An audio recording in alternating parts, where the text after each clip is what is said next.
Preparado con un tema muy particular que pues de repente saltó.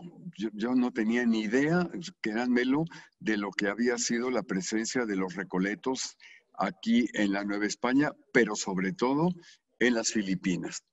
Y como todo, sobre todo los historiadores, recuerden ustedes que tenemos el privilegio de hablar con los muertos. ¿Sí? Ese es el gran privilegio que tenemos, de reconstruir sus historias, de ir a los archivos para conocer qué fue lo que sucedió en un momento dado, los grandes personajes con los que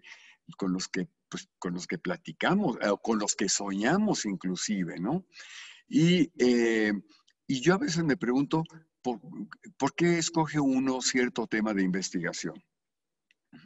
Y en este caso, de los agustinos recoletos, yo empecé a conocer, a adentrarme en lo que es la historia de este grupo religioso, gracias a una reunión que hubo hace ya como 3 años, si no es que un poquito más, una reunión que hubo en la calle de Guatemala 84, centro histórico.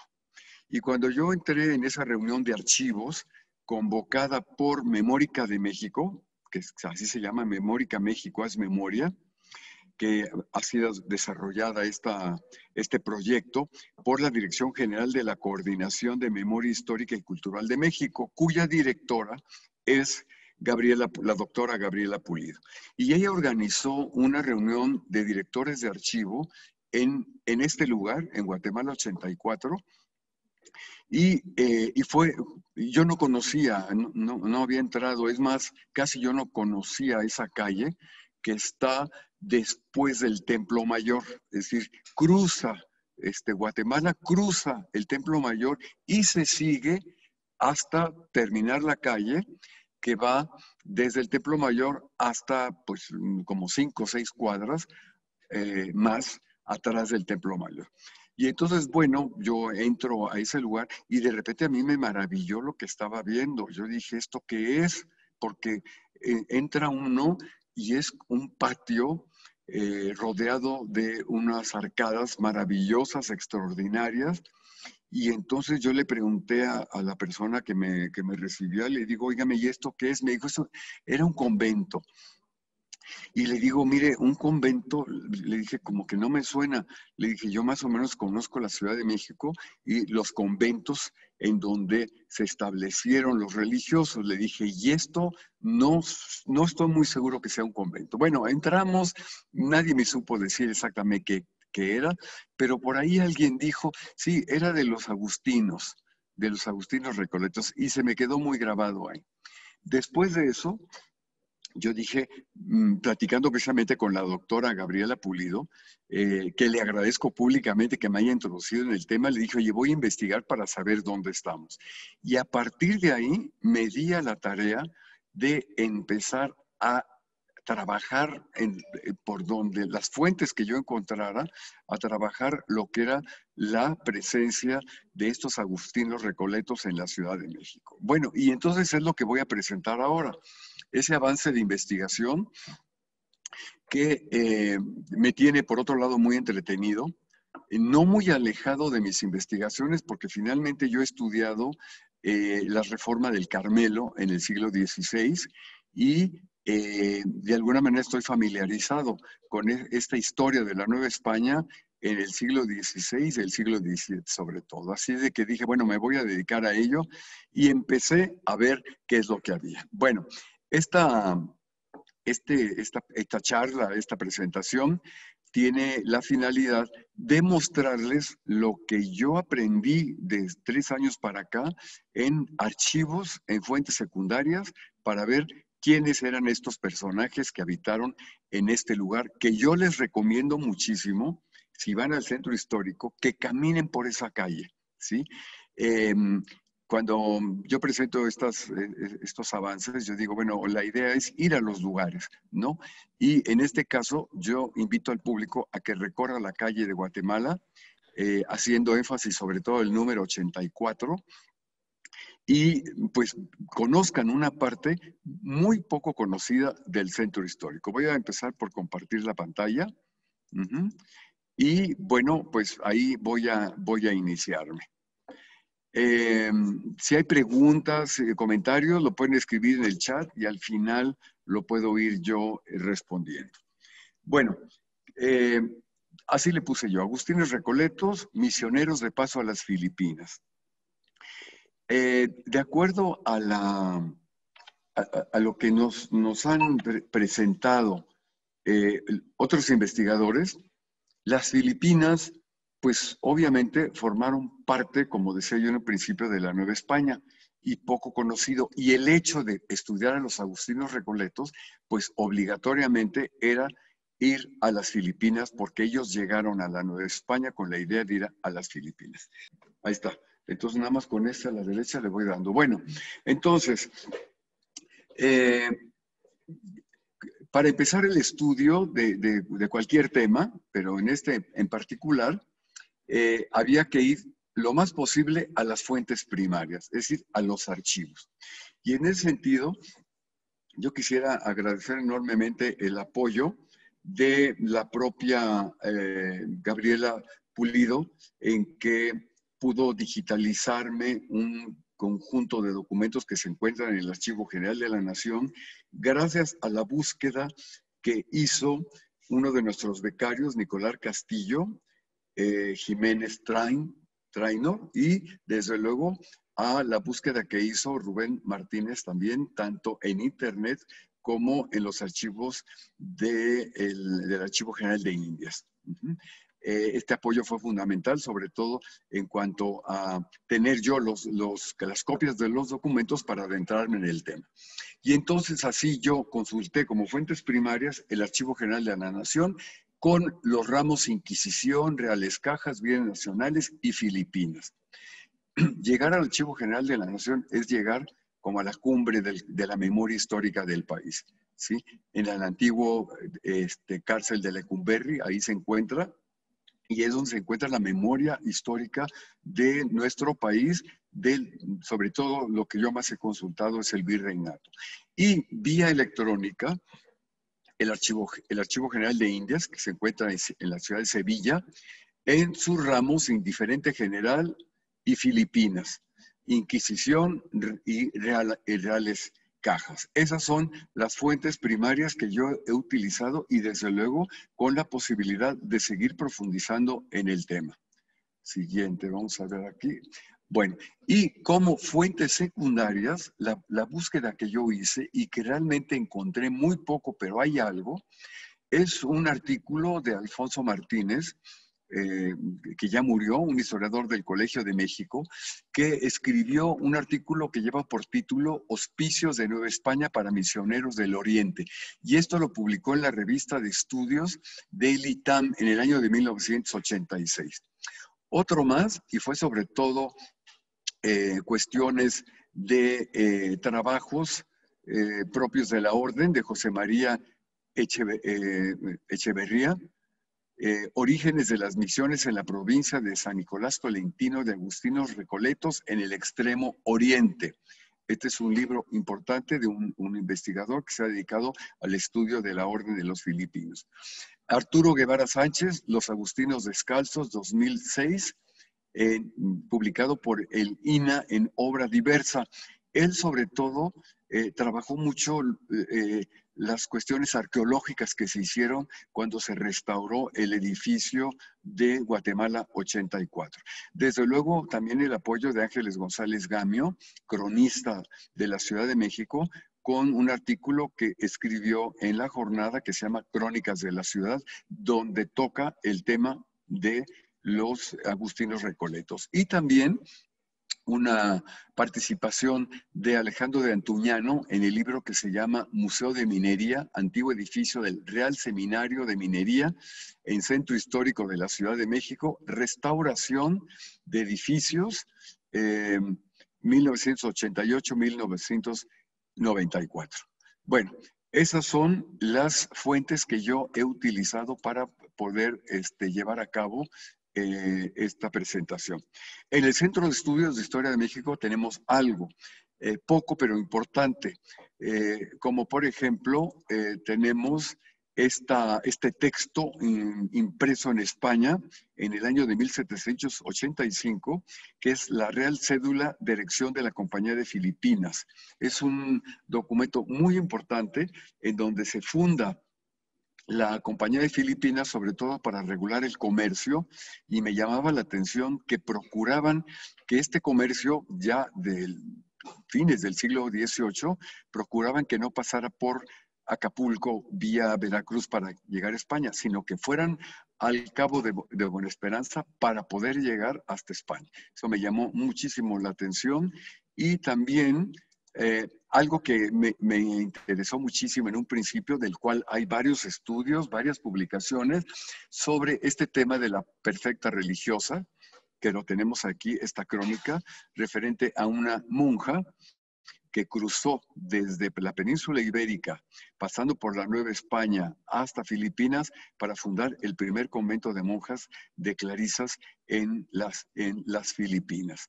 Es un texto verdaderamente importante que da hasta para una novela. La primera mujer, la primera religiosa que cruza un viaje tan largo a una edad muy avanzada para la época, casi 64 años.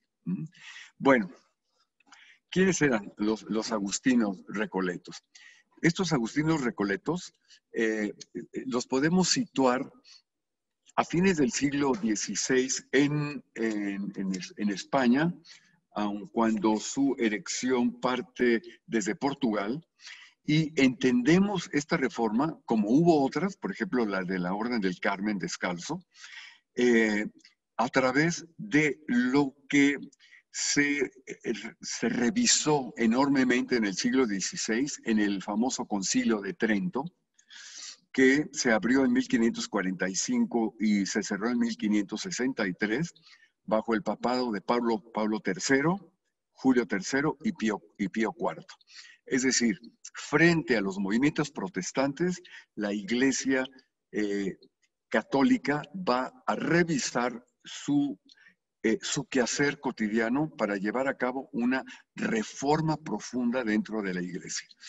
Cuando se dice la contrarreforma, pues no es el adjetivo precisamente acertado, sino es una verdadera reforma que se hace en la Iglesia. Y así entendemos algunas de las reformas que se hicieron precisamente dentro de la Iglesia y muy particularmente en España. Y repito, así entendemos por qué la rama o la orden de los agustinos va a llevar a cabo también su propia reforma hacia 1588 en Castillo con la idea de llevar a cabo una vigilancia mucho más estricta de lo que eran sus votos. Es decir, estos recoletos, los que se van a desprender de la Orden de San Agustín, estos formaron una rama paralela muy cercana a los agustinos, calzados. Vamos a llamarles calzados en cuanto a que es una orden en ese momento no reformada. Es como los carmelitas descalzos y los calzados. De ahí se desprendieron de la orden de San Agustín porque no había sido reformada. Y obviamente cuando se da un cambio de este tipo, dentro de la misma orden, pues se dan tensiones y protestas por esa división que de alguna manera critica la vida menos austera de los famosos calzados y la orden fue reformada. El objetivo de este desprendimiento de un grupo de religiosos que quieren una vida mucho más perfecta, el objetivo era una vigilancia estricta de los votos de pobreza, castidad, obediencia, como cualquier orden religiosa, ¿verdad? Pero una revisión. ¿De qué nos habla esto? Pues que precisamente en el siglo XVI seguramente había una orden de San Agustín relativamente relajada para que se desprendiera un grupo de ellos y vivir una vida mucho más austera. Y Con el tiempo, muy pronto se vieron que uno de sus objetivos, de sus ideales, era precisamente las misiones en tierras de infieles. Esto es muy importante porque va a cobrar una característica muy particular de expansión de la Iglesia Católica en tierras de infieles. Esa reforma que se llevó a cabo en Portugal pasó muy rápidamente a España por el exprovincial de la Orden de los Agustinos, Fray Luis de León. Y el padre Fray Juan de San Jerónimo fue quien los trajo a la Nueva España el 17 de septiembre de 1605, que caminaron desde el puerto de Veracruz a la Ciudad de México, número de 12, hasta llegar en el año de 1606. Cuando hablamos de esto, estamos hablando ya de principios del siglo XVII. Nos recuerda de alguna manera la primera etapa de evangelización en la Nueva España, cuando llegaron las órdenes franciscanos, agustinos y dominicos, que llegaron con la idea de llevar a cabo las misiones para implantar la fe cristiana en estas tierras.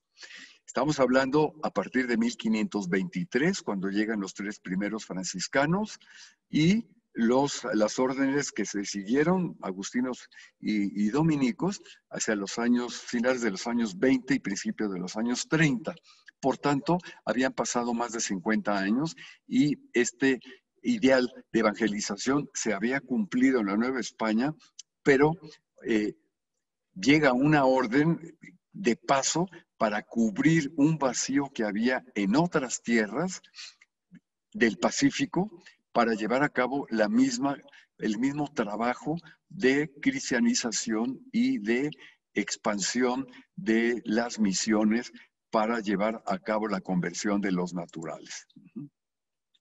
Les decía yo, en el siglo XVI las 3 grandes órdenes religiosas llegaron como evangelizadoras, pero en la segunda mitad del siglo XVI llegan otras 2 órdenes religiosas muy importantes también para misiones: los jesuitas en 1572 y los carmelitas en 1585. Los carmelitas estaban destinados para ir al norte, para sobre todo el Nuevo México, pero como había competencia con los franciscanos, hubo problemas para que ellos se extendieran hacia el norte, y además hubo cambio de dirección en la misma orden de los carmelitas y se prohibieron las misiones porque el dirigente, el padre general, decía: la orden de los carmelitas no está para hacer misiones, sino para estar en los conventos. Y por eso no llegaron hasta el norte, pero sí venían con la idea de misionar. Y complementaron el cuadro de la llegada de grupos religiosos en la segunda mitad del siglo XVI, los hipólitos, juaninos, betlemitas, filipenses, para cubrir las necesidades en zonas urbanas. Por ejemplo, en los hospitales, pues los enfermos, los moribundos, los ancianos, y también con ellos los mercedarios de guineos y benedictinos para apoyar la labor educativa y la catequesis. Porque se supone que el siglo XVI fue el siglo de misiones, y lo que quedaba por hacer el norte, pues por eso habían llegado jesuitas y carmelitas en principio, para cubrir todo el territorio. Bueno,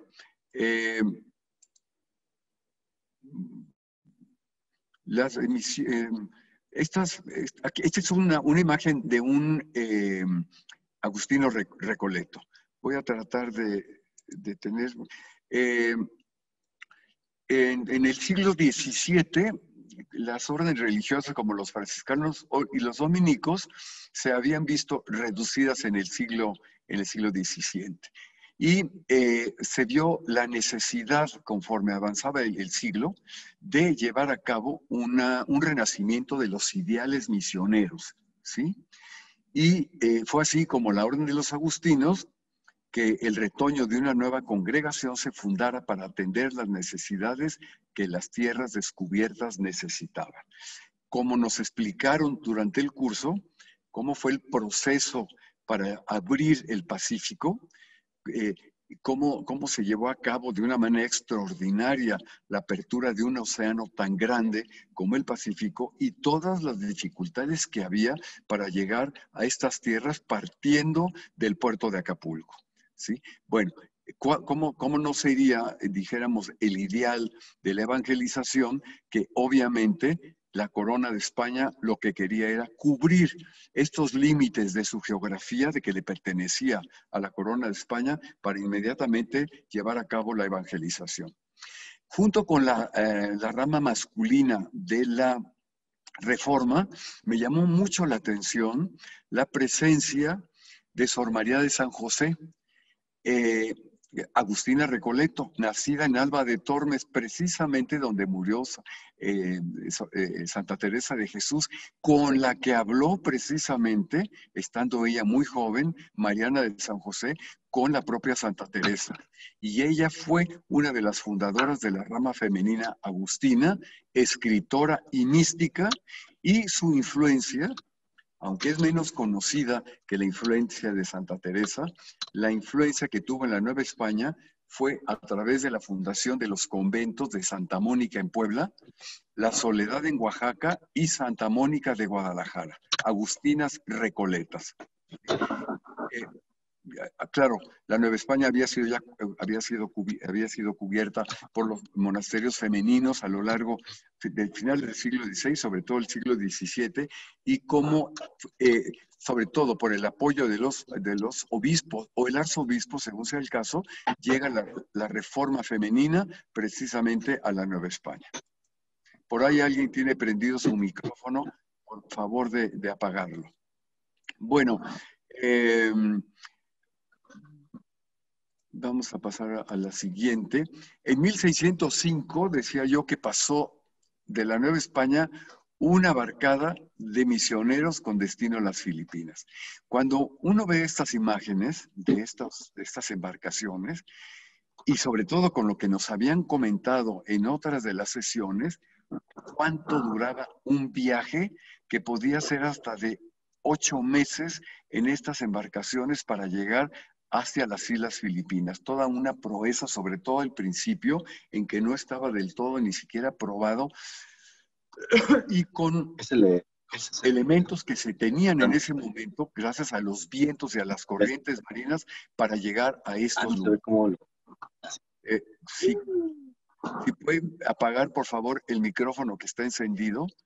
Y esto nos lleva realmente a tratar de entender a los misioneros cuál era su ideal de vida para cruzar con los peligros que había, para cruzar estos mares y llegar a tierras totalmente desconocidas, como eran las famosas Islas Filipinas. Bueno, entonces, para apoyar, dijéramos, la llegada de esta orden, esta reforma de los agustinos a estas tierras tan lejanas, obviamente, si llegaban por Veracruz, tenían que hacer una parada en la Ciudad de México. ¿Sí? No había otra en ese momento. Y los agustinos recoletos lo que hicieron fue formar en un principio un hospicio que, según algunas crónicas... No la pude poner ahí. Si pueden apagar sus micrófonos, por favor. Estos formaron, según las crónicas, un hospicio que quedaba muy cercano a la parroquia de Santana.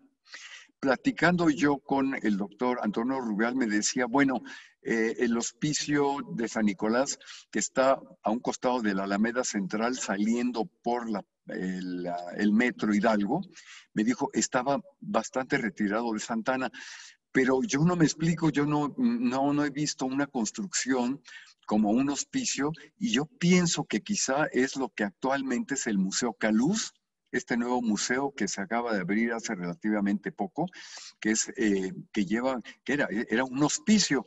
Después se abandona y pasó por muchos propietarios. Ustedes recordarán, los que conocen el centro histórico, que aquí también estaba el famoso Hotel de Cortés.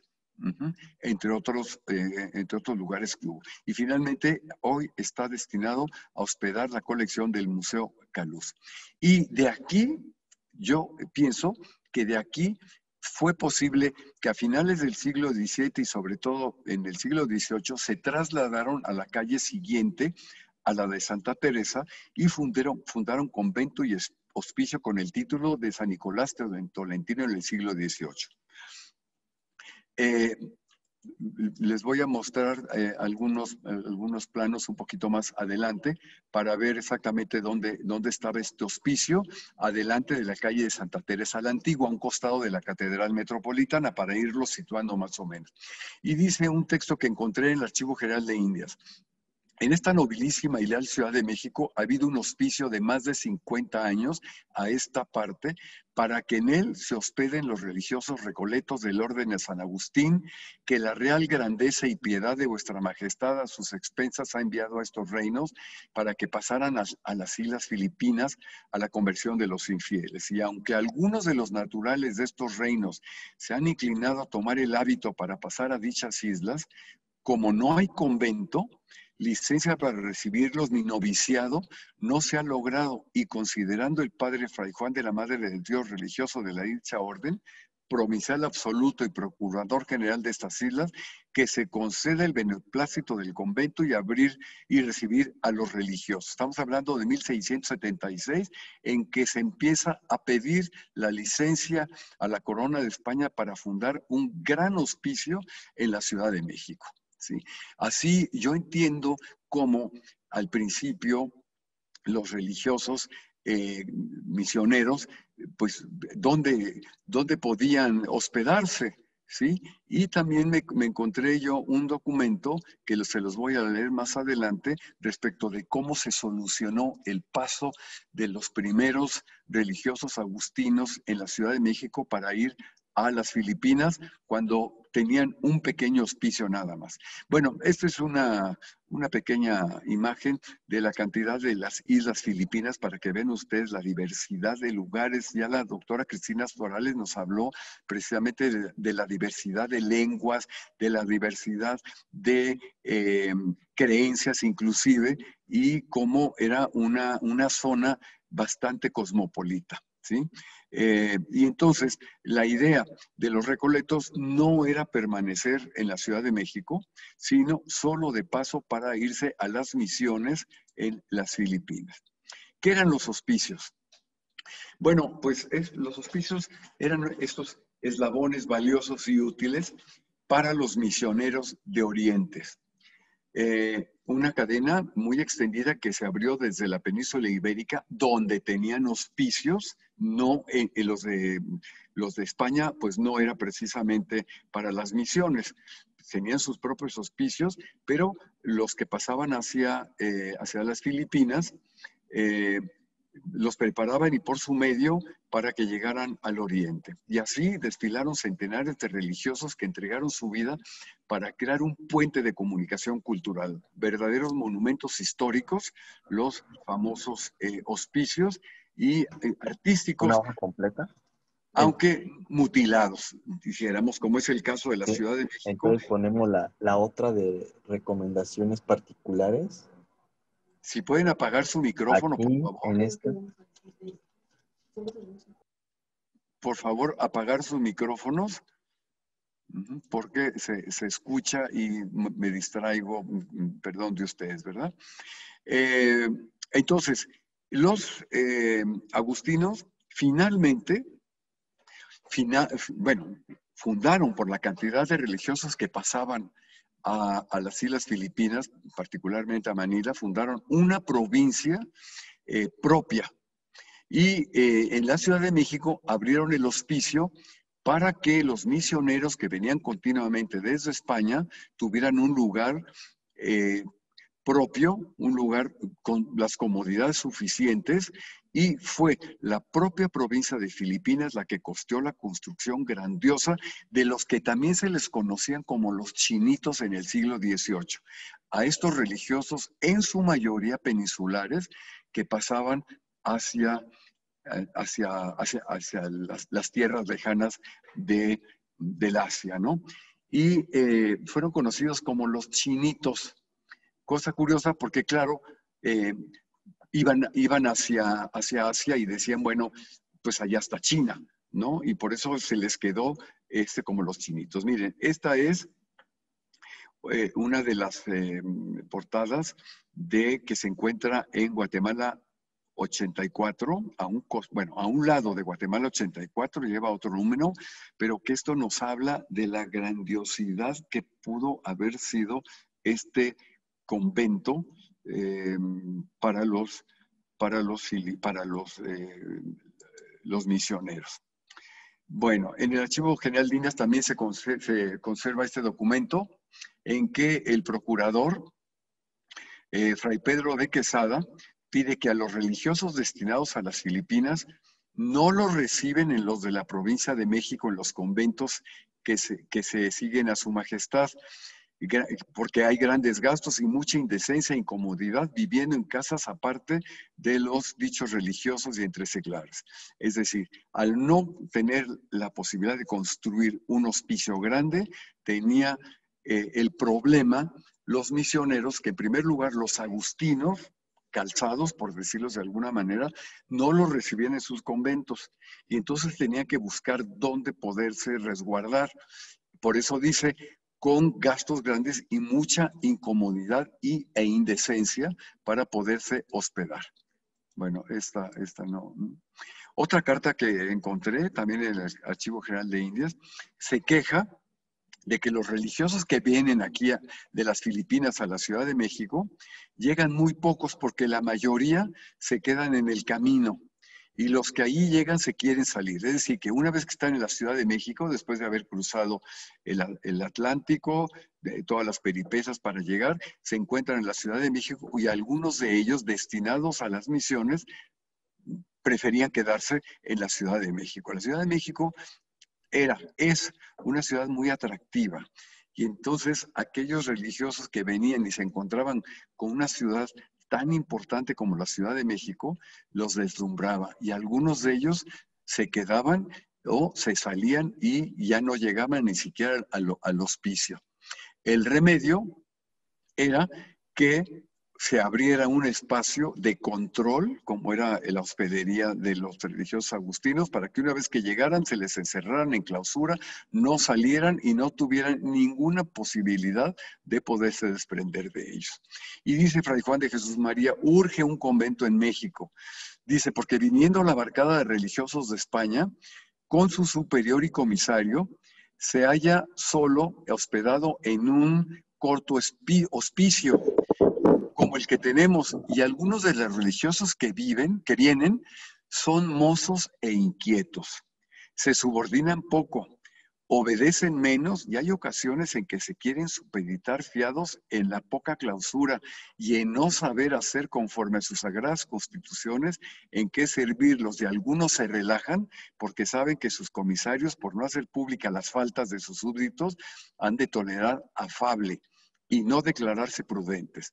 Caso tan terrible que solo lo podrá ponderar quien es celoso de su orden. Y hay algunos, dice, de los que vienen de España transitoriamente a la Ciudad de México, hay algunos que se fingen enfermos y no son estos los peores. Otros se ocultan y algunos se desbaratan, así dice el texto. Que si hay convento, se evitarán porque tuviera clausura y los recogieran. Tendrían clausura que los recoja, religión que los instruya, coro al que acudir y cárcel que los castigue y estudios que aprovechen. Como ustedes saben, en todo convento, incluso de monjas, había un espacio carcelario para aquellos que se portaban mal. Bueno, sigue las peticiones, y eso se los pongo un poco de cómo los mismos dirigentes de la Orden de Recoletos, inclusive desde Filipinas, pedían al rey que por favor se abriera un convento en la Ciudad de México, cosa que finalmente se logró. Vean ustedes, si ustedes pasan, este que ustedes están viendo es el que yo pienso que fue el primer lugar donde estuvo el primer hospicio de los Recoletos, que no tiene nada que ver con la grandiosidad del segundo convento que se abrió. Este que les estoy mostrando yo es el Museo Caluz, ¿sí? Aquí está San Nicolás de Tolentino, que obviamente los agustinos calzados pues no lo iban a poner. Ustedes saben que todas las órdenes religiosas, bueno, todas las que llegaron en la primera evangelización, también pasaron a Filipinas como misioneros cuando se abrieron las Filipinas, como misioneros que también se fueron. Y por lo tanto, cada orden religiosa los tenía resguardados en sus propias casas o sus propios hospicios. Caso particular, aquí muy cerca en Chimalistac, en San Ángel, está la iglesia en la propia San Ángel, en la propia colonia San Ángel de los Dominicos. Y entre otros, ¿verdad? Los jesuitas, por ejemplo, que preparaban a sus misioneros, los que venían incluso de España, los resguardaban en sus propios colegios. Así es de que, por eso es que los propios misioneros recoletos tuvieron que construir rápidamente este hospicio. Y para la nueva construcción se buscó un terreno mucho más amplio en el predio que se llamaba de las Escalerillas, donde había unas casas que sin mayor importancia y que ahí de alguna manera planearon su construcción los recoletos, entre otras cosas porque estaban del otro lado de donde se encontraban los grandes conventos de las órdenes religiosas que habían llegado después de la conquista. A finales de 1683 se firma una escritura real llamada Escritura de Obligación para levantar el hospicio e iglesia. El arquitecto fue Antonio Mejía, de la Ciudad de México, y fue acordado un plazo de 15 meses para concluir la construcción. El capital, ahí lo tiene usted, 11,300 pesos, y finalmente hacia 1683 se veía la conclusión de semejante trabajo y obviamente con la posibilidad de seguir construyendo, porque pues no se hacía de un solo momento o del poco tiempo que se había destinado, pero rápidamente se empezó a poblar por los religiosos.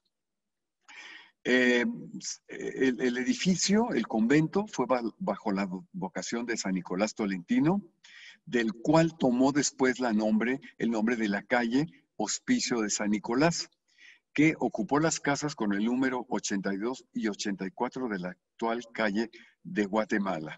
Por cierto, en el número 82 actualmente hay una cafetería que me extrañó, realmente una cafetería muy, muy buena, medio escondida por ahí, pero todavía se pueden ver algunas de las escalinatas en la parte de atrás de lo que era parte de ese convento de los misioneros. ¿Sí? Miren, ahí todavía se conserva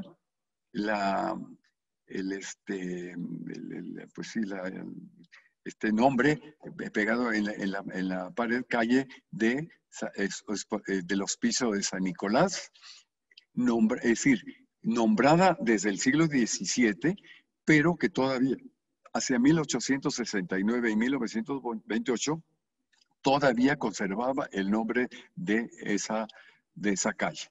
Cuando caminamos por el centro histórico y vemos cómo se rebautizaron esas calles, la verdad, pues bueno, muy necesario, sí, pero pues qué pena que se hayan olvidado de lo que fue la historia de las calles antiguas, ¿no? Bueno, este es un plano muy hermoso que si quieren ustedes ver el original, se encuentra en el Museo Sumaya de Jimeno y Planes, donde se puede ver a finales del siglo XVIII y principios del siglo XIX la gran Ciudad de México. ¿Sí? Está hecho de una forma extraordinaria, con una precisión verdaderamente muy detallada. Aquí está la Plaza Mayor, Catedral, el Parián, el Caballito, y si nosotros seguimos por esta calle, ¿verdad? En esta, vamos rápidamente a seguir y ver dónde está el hospicio de San Nicolás, que está en esta parte, pero me voy a acercar un poco más para que lo vean.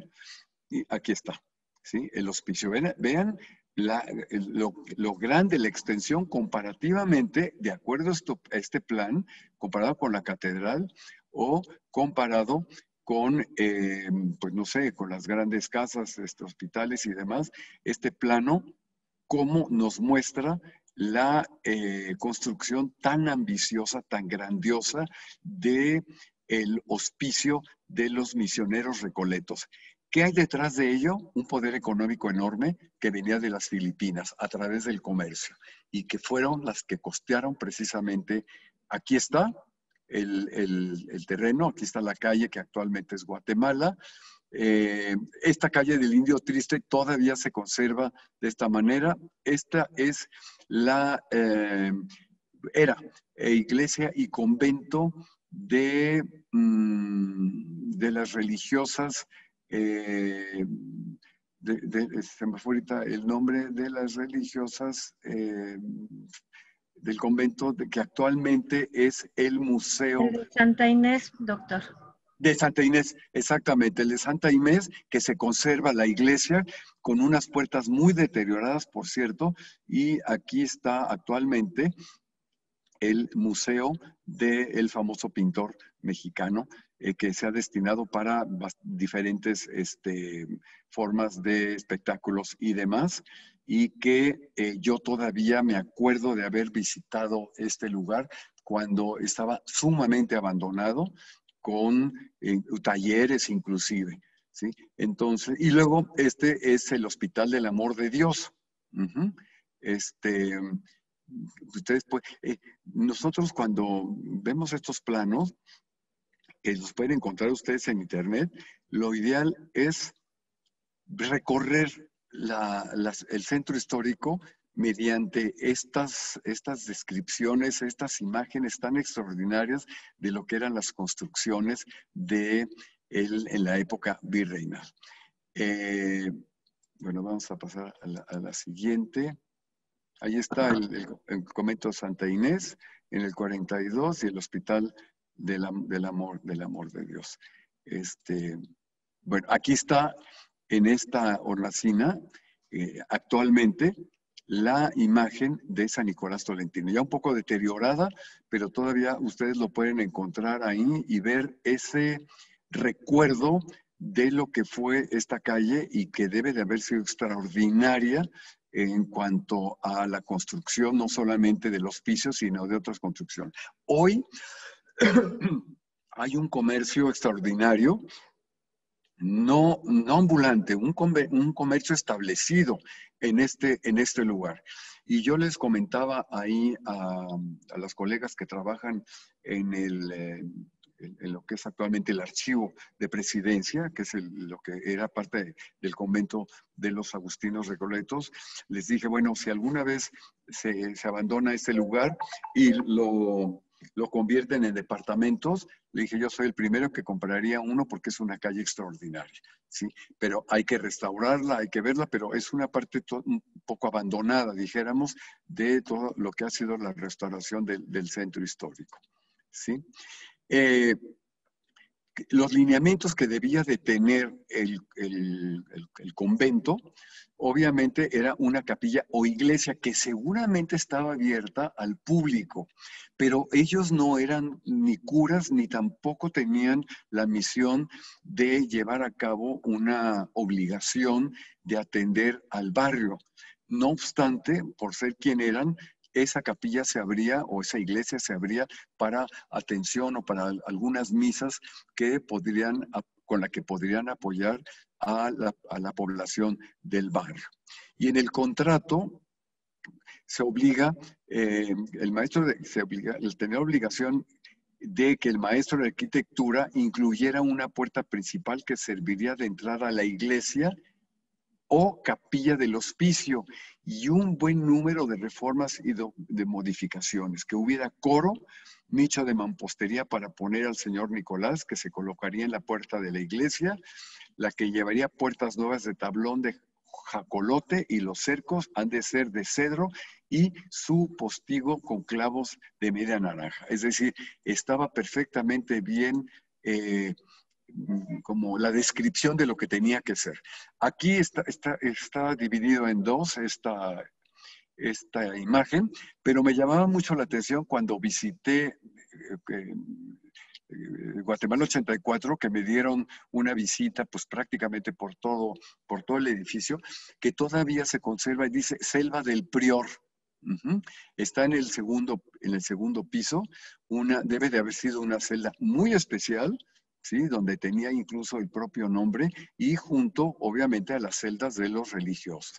Y de este lado izquierdo es una vista de los arcos que se encuentran en el patio principal, que si ustedes los pueden ver desde aquí, no está la diapositiva completa, pero que es de una elegancia y de una riqueza extraordinaria.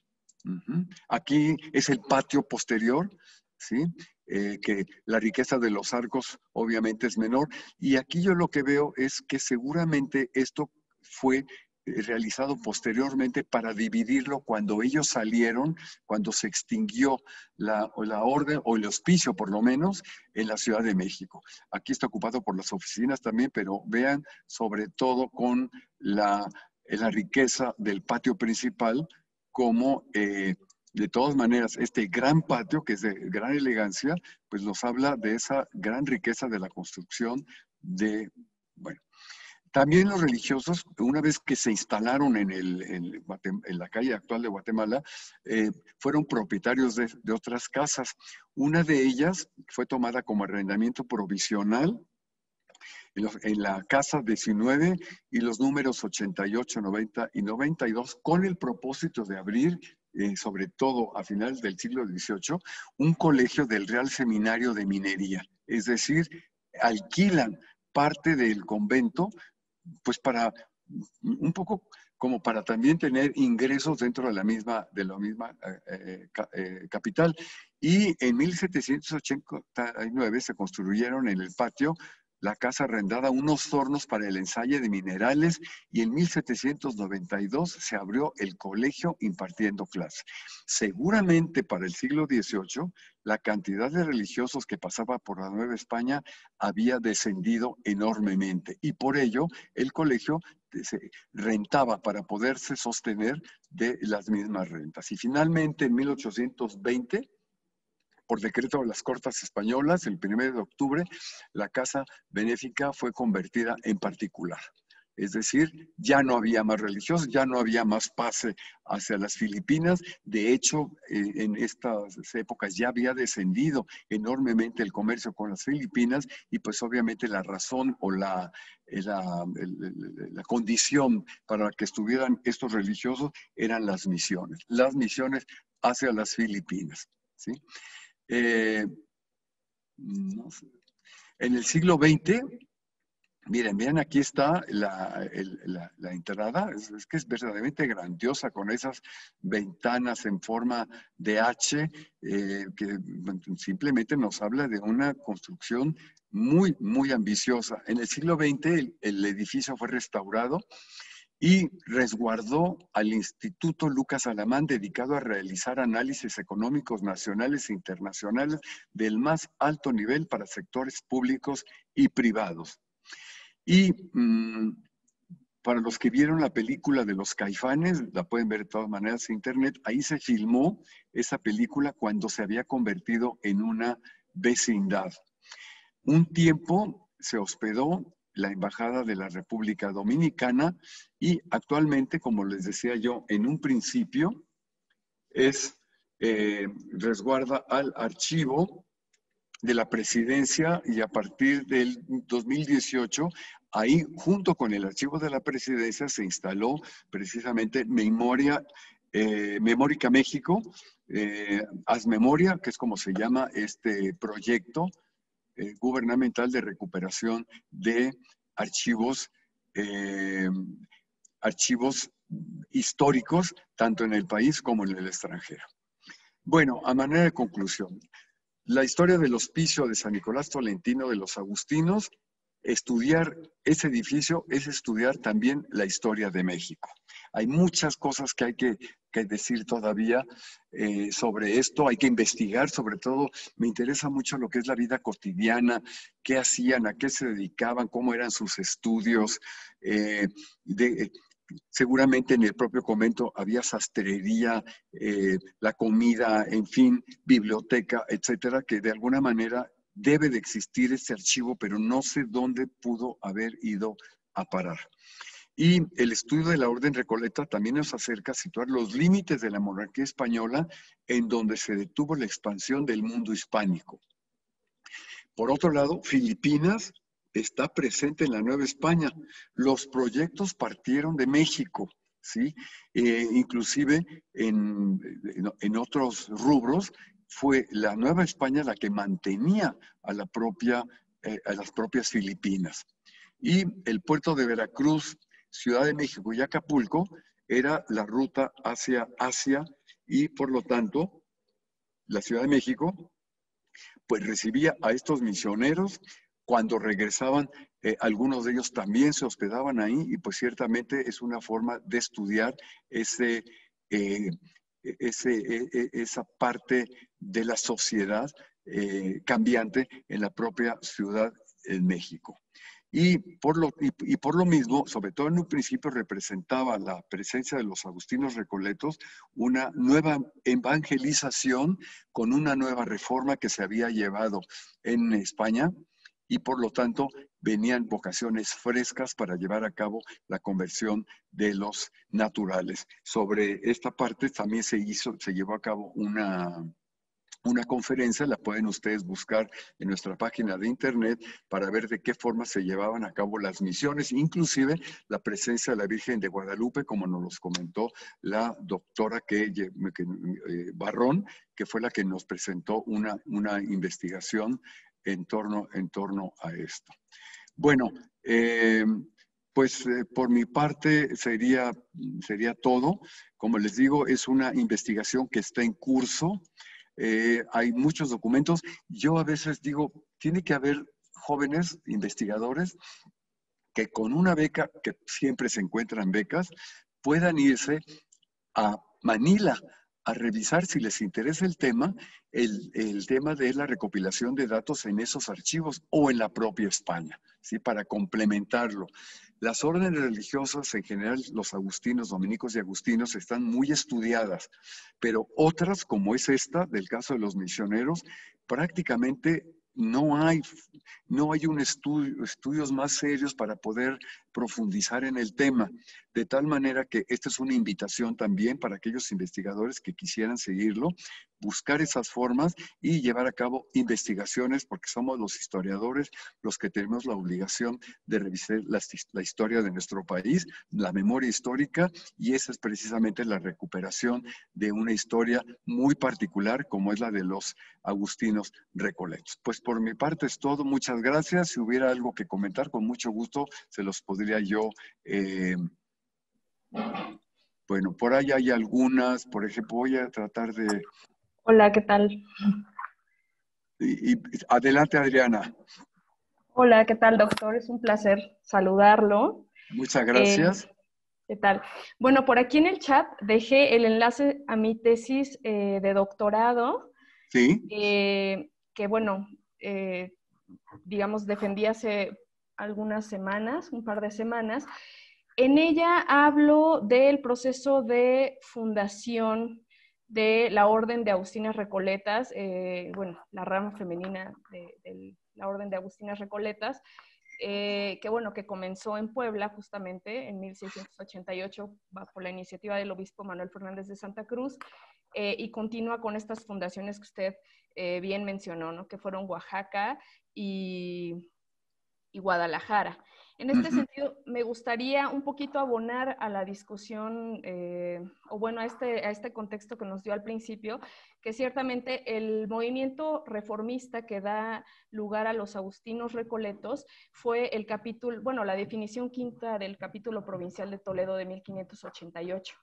En ese capítulo provincial se inspiraron en un texto de Fray Luis de León llamado Forma de vivir los frailes agustinos descalzos. Ahí es donde surge esta reforma a la Orden de San Agustín, digamos, en 1588. De ahí, en el año 1589, es decir, un año después, Alonso de Orozco funda un convento femenino, el de la Visitación, en España. En Madrid, ¿verdad? Así es, inspirado en este texto de Fray Luis de León, aunque es verdad que la rama femenina se funda al margen del movimiento reformista masculino.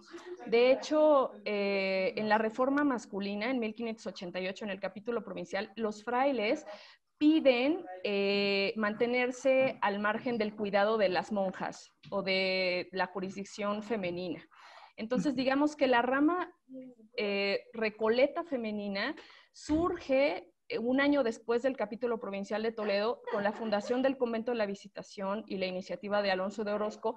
Sin embargo, formalmente surgiría hasta 1598, es decir, 10 años después del capítulo provincial de Toledo, cuando le encargan a quien aquel entonces era el prior de la provincia agustiniana de Castilla, Agustín de Antolínez, la creación de una nueva recolección femenina. Y ahí ya es cuando él redacta, ayudado por la Madre Mariana de San José, las constituciones que habrían de dar forma a la Orden de Agustinas Recoletas. Entonces, si bien son movimientos, ambos se llaman Agustinos Recoletos y Agustinas Recoletas, surgen, digamos que tienen una misma inspiración, pero surgen en momentos diferentes, o sea, con 10 años de diferencia, y aunque bueno, tienen afinidades, también es cierto que poseen, digamos, procesos fundacionales distintos. Y bueno, hasta 1688 es que el obispo Manuel Fernández de Santa Cruz decide, por un asunto, bueno, yo todas estas razones por las cuales el obispo decide, digamos, inscribir su fundación conventual en la nueva recolección agustina, las explico en la tesis, porque también tiene que ver con las propias afinidades devocionales y las afinidades corporativas que tenía el obispo Manuel con la propia orden, masculina incluso. Entonces, bueno, los invito a leer por ahí el trabajo que he realizado para abordar un poquito más la rama femenina. Y por otro lado, presentó finalmente una imagen al principio de la ponencia donde está una portada que creo que era en el hospicio. Ahí se representa a un santo agustino, ciertamente, pero tiene mitra obispal. No creo que sea Nicolás de Tolentino. Puede ser Tomás de Villanueva o el propio San Agustín. Sí. Pero Nicolás de Tolentino no se le representa como obispo, sino más bien como fraile, ya sea con las palomitas, las tortolitas en la mano o como penitente. Ya, sí, yo lo tomé de internet un poco, pues por viéndolo, porque pues yo no soy especialista en el tema, pero dije, bueno, esto viene bien porque de alguna manera nos ayuda. Óyeme, Adriana, pues yo te felicito, yo no conozco tu tesis y me encantará leerla, sobre todo porque aunque posiblemente hay estudios de estos 3 conventos, quizá yo creo que es lo que haces tú en tu tesis, es de darle esa... Soy en la primera. Curiosamente. Además, fíjate, y darle ese tono de cómo estas religiosas, cómo se fundaron, por qué, cómo adoptaron esa regla, y a mí me interesa ahora enormemente la figura de Mariana de San José, porque yo no la conocía, conoció a Santa Teresa inclusive, sí. Y bueno, tiene obra publicada, y una mujer extraordinaria, que según estuve yo revisando, dice, es la otra Santa Teresa. Bueno, cada una en su lugar, pero a veces yo digo, ¿cuántas cosas hay que no sabemos que de alguna manera están presentes aquí en la historia de la Nueva España, ¿no? Y me interesará muchísimo leer tu tesis por ahí. El arquitecto Pérez de Salazar te cita también, dice, él es especialista en... por aquí nos puso... Agustinas Recoletas. De Agustinas Recoletas, exactamente. Así que bueno, con mucho gusto y con mucho interés voy a leer tu tesis y te invitamos al seminario de vida conventual femenina. Con muchísimo gusto. Tu dato me lo dio Xixian de Olarte, que me dijo, estos son los 3 conventos de acuerdo a Adriana. Y le dije, por favor, invítala nuevamente. Dijo, ya estuvo, sí, le dije, pero para que participe normalmente en el seminario, porque pues la verdad sí nos enriquecería enormemente tu presencia, Adriana. Así que te agradezco mucho el comentario, que hayas estado presente y cómo enriqueces con tus comentarios este acercamiento a los frailes misioneros, ¿verdad? Gracias, doctor. Pues por cuente lo con ello. demás, solamente hay agradecimientos. Hay alguien que pregunta que si los colores del edificio son los mismos. Pues yo la verdad lo desconozco, no lo sé si sean los mismos, pero el edificio sí es el mismo, ¿verdad? Bueno, pues muchas gracias a todos. Concluimos entonces este curso. Para los que no estuvieron presentes, les repito, pueden tomar el curso vía electrónica en nuestro sitio de internet, porque fueron muy importantes cada una de las conferencias que se dieron para entender un poco la otra historia de la Nueva España, que es la historia de las Filipinas. Y vamos a iniciar próximamente otro curso, una sorpresa que les vamos a dar, porque va a ser un curso muy, muy importante, pero bueno, las tendremos al tanto. Que nos sigan y muchas gracias por su presencia. Y recuerden, aquellos que necesiten la constancia y que hayan cumplido con su presencia, inmediatamente aquí se las damos en el Centro de Estudios. A nombre del Centro de Estudios de Historia de México, Fundación Carlos Slim, y también del Museo Sumaya, que nos hizo su director el favor de contar con su presencia en una interesante ponencia acerca de los objetos que hay en el Sumaya que tiene que ver con Oriente. Así que desde aquí, Alfonso Miranda, un saludo muy, muy, muy profundo. Y bueno, pues este curso está en línea para aquellos que lo quieran seguir. Nos vemos próximamente y gracias a todos por su presencia.